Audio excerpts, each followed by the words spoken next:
বর্তমান সময়ে খুব বেশি পরিমাণে যেটা দেখা যাচ্ছে সেটা হচ্ছে ছেলেমেয়েরা পেরেন্টসদেরকে একেবারেই দেখছে না। আমার নিজস্ব অভিজ্ঞতা থেকেও আমি দেখেছি, তো সেই বিষয়ে আমি আজকে আপনাদের সঙ্গে কথা বলবো। দেখা যাচ্ছে পেরেন্টসরা তার বাচ্চাদেরকে পড়াশোনা করাচ্ছে, তারা উচ্চশিক্ষিত হচ্ছেন, ভালো চাকরি পাচ্ছেন, কিন্তু পরিশেষে গিয়ে বাবা মাকে আর দেখছেন না। এখান থেকে আপনারা কি রেমেডি পেতে পারেন আমি সে বিষয়ে আপনাদের বলবো। প্রথমত আমি বলতে চাইছি যে বয়স্ক বাবা মায়েরা অবশ্যই পয়সা নষ্ট করে ছেলে মেয়ের বিরুদ্ধে মামলা করতে চান না, কারণ তাদের একটা ছেলে মেয়ের প্রতি ভালোবাসা থাকে। কিন্তু ছেলে মেয়ে যদি হয় বদমাইশ, আমি এখানে এই কথাটাই ব্যবহার করলাম কারণ যারা তাদের বাবা মাকে দেখে না তারা অবশ্যই সমাজে একটা খারাপ বার্তা বহন করে নিয়ে আসছে। তখন সেক্ষেত্রে বাবা মায়ের কি করতে পারে? বাবা মায়েরা আমাদের আইনের সাহায্য নিতে পারেন।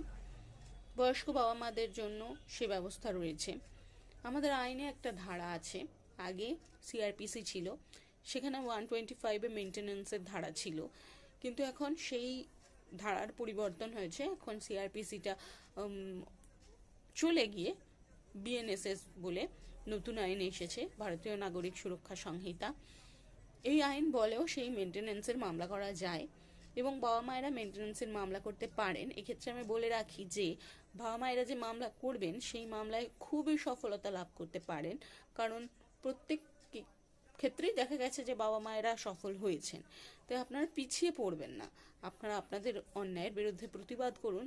কোনো রকম সহানুভূতি নয়, আসলে আপনারা অন্যায়ের বিরুদ্ধে প্রতিবাদ করছেন, তো সেই প্রতিবাদে আপনাদের সোচ্চার হয়ে উঠতে হবে। যেখানে আইন আপনাদের সাহায্য করছে, আপনারা কেন সেই সাহায্য নেবেন না? আমাদের আইনে প্রকৃতভাবে বলা আছে যে বাচ্চারা তাদের বাবা মাদেরকে দেখবে, এবং তারা যদি না দেখে সেক্ষেত্রে বাবা মায়েদের কী করণীয় সেটাও বলা আছে। আপনারা অবশ্যই সেই পদক্ষেপ গ্রহণ করুন এবং কোথায় গেলে কিভাবে রিলিফ পাবেন সেটা জানার জন্য আপনাদের কাছাকাছি যিনি আইনজীবী রয়েছেন তার সঙ্গে যোগাযোগ করুন। আপনারা চাইলে আমার সঙ্গে যোগাযোগ করতে পারেন, আমার হোয়াটসঅ্যাপ নাম্বার রয়েছে, সেখানে আপনারা মেসেজ করুন অথবা কলও করতে পারেন, কিন্তু মেসেজ করাটা বেশি প্রেফারেবল, কারণ আমি আমার ফ্রি সময়ে সে মেসেজ দেখে নিতে পারি এবং আপনাদের সঙ্গে কথা বলে নিতে পারবো। তো আপনারা যদি চান তাহলে আমার সঙ্গে যোগাযোগ করতে পারেন। আর বয়স্ক বাবা মাদের জন্য আমার সব সময়ই একটা বিশেষ সহানুভূতি থাকেই। তা আপনারা অবশ্যই কোনো রকম সমস্যায় পড়লে আমার সঙ্গে যোগাযোগ করুন। ধন্যবাদ।